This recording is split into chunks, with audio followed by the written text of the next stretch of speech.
Hai semuanya, kembali lagi dengan saya Tamariska Natalina. Pada video kali ini saya akan menjelaskan tentang Power BI Report. Apa itu report, cara menggunakannya, dan yang paling penting kapan report itu lebih tepat digunakan daripada dashboard. Tapi sebelum ke videonya, jangan lupa subscribe channel YouTube ini dulu ya.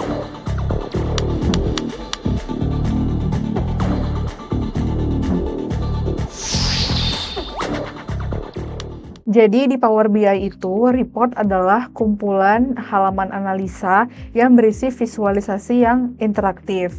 Jadi untuk report itu bisa terdiri dari beberapa page, sedangkan dashboard itu hanya terdiri dari satu page. Nah, untuk report ini dibuat di Power BI Desktop dan nantinya akan dipublish ke Power BI Service. Sementara dashboard itu hanya berisi satu page yang dibuat di Power BI Service setelah report dipublish. Nah, jadi dashboard lebih cocok untuk monitoring cepat. Nah, jadi apa yang bikin report itu lebih powerful daripada dashboard? Nah, yang pertama, di report kita bisa menggunakan yang namanya cross filter dan cross highlighting. Nah, jadi kalau misalnya kita klik satu chart yang lainnya akan mengikuti sesuai dengan data yang kita klik. Nah, selanjutnya di report itu juga ada slicer dan filter. Jadi misalkan kita pilih slicer tahun 2025, maka nanti visual yang ada di page tersebut akan mengikuti filter yang kita pilih. Nah, selanjutnya di report itu juga ada yang namanya drill down dan juga drill up.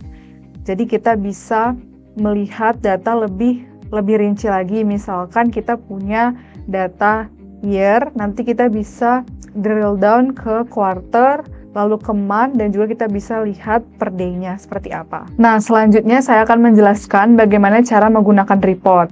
Jadi yang pertama itu kita ke Power BI Service terlebih dahulu, app.powerbi.com. Oke, jadi sekarang kita lanjut ke bagian My Workspace, tempat saya akan publish reportnya. Oke, jadi kalau untuk report itu nanti bisa terlihat di bagian tipenya. Jadi ini tipenya report, dan juga di sini saya juga punya yang tipenya dashboard. Nah, untuk report bisa kita klik. Nah, seperti yang saya sebutkan sebelumnya, kalau report itu dia punya beberapa page. Di sini saya punya 3 page di reportnya. Nah, lalu tadi juga ada fitur slicer. Di sini ada fitur slicer untuk year. Misalkan kita klik yang 2020, nanti visual yang lainnya akan mengikuti 2020. Nah, selanjutnya kalau misalnya saya klik 2021, nah, di sini datanya kosong untuk yang 2021. Nah, untuk yang 2019 dia juga mengikuti slicernya. Nah, untuk region-nya juga, misalkan kita pilih yang Kanada, maka dia ini akan mengikuti country yang di Kanada. Nah, untuk di report ini kita juga bisa ekspor data-data yang ada di reportnya jika diperbolehkan dari adminnya.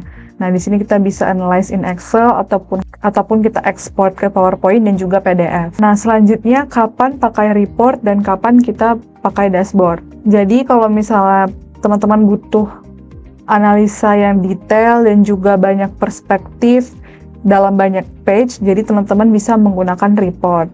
Tapi kalau misalnya teman-teman butuh monitoring cepat dengan satu layar, dan juga kalau teman-teman butuh monitoring cepat dalam satu layar, maka bisa menggunakan dashboard. Atau kalau misalnya teman-teman butuh fitur misalkan seperti drill down ataupun filter dan slicer, ataupun butuh interaksi visual yang lebih banyak, maka teman-teman bisa menggunakan report. Nah, jadi bedanya, report digunakan untuk analisa, sedangkan dashboard untuk monitoring cepat. Sekian penjelasan saya tentang Power BI Report. Jangan lupa like dan share video ini ke teman-teman kamu agar tidak ketinggalan update tentang Power BI. Terima kasih.